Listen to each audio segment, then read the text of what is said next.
On the battlefield, because of the latitude the president has given us, American firepower is only increasing.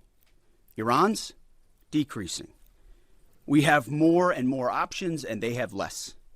Just 1 month in, only 1 month, we set the terms. The upcoming days will be decisive. Iran knows that, and there's almost nothing they can militarily do about it. Yes, they will still shoot some missiles, but we will shoot them down.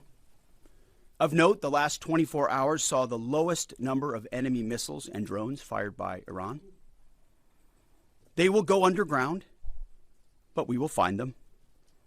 We recently destroyed another one of their command bunkers. Leaders forced to flee. No water, no power, no oxygen, no command and control.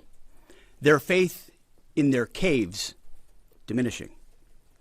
The latest intel is clear out of CENTCOM. Our strikes are damaging the morale of the Iranian military, leading to widespread desertions, key personnel shortages, and causing frustrations amongst senior leaders. Still believe, you said previously that the Iranian leadership would surrender.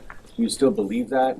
And is the United States still committed to NATO's collective defense? And to Chairman King, could you give us a sense of your thinking about the legality of striking desalinization plants if the president were to order that?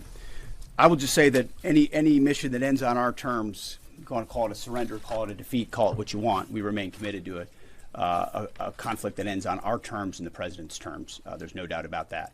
And as far as NATO is concerned, that's a decision that will be left to the president. But I'll just say a lot has been laid bare. A lot has been shown to the world about what our allies would be willing to do for the United States of America when we undertake an effort of this scope on behalf of the free world. These are missiles that don't even range the United States of America. They range allies and others. And yet when we ask for additional assistance or simple access basing and overflight, we get questions or roadblocks or hesitations. And the president's pointing out, you don't have much of an alliance if you have countries that are not willing to stand with you when you need them. He's simply pointing that out, and ultimately it'll be his decision of what that looks like after this is complete. I'll just won't talk about any particular target. This really builds on Jillian's question too, that I don't think I completely answered. But the joint force is the most professional force in the world, and we have numerous processes and systems to carefully consider the whole range of considerations, from civilian risk to legal considerations with any target. And as targets come before us, we run them through the same process that we always do, and always strike lawful targets in accordance with the normal procedures that we use. No quarter, no mercy for enemy combatants, as Hegseth has said. For me? Thank you, Mr. Secretary. Thank you, sir. Thank you, Mr. Secretary. Thank you. I appreciate it. On Sunday, President Trump said that Iran's first regime was all destroyed and the second one is mostly dead.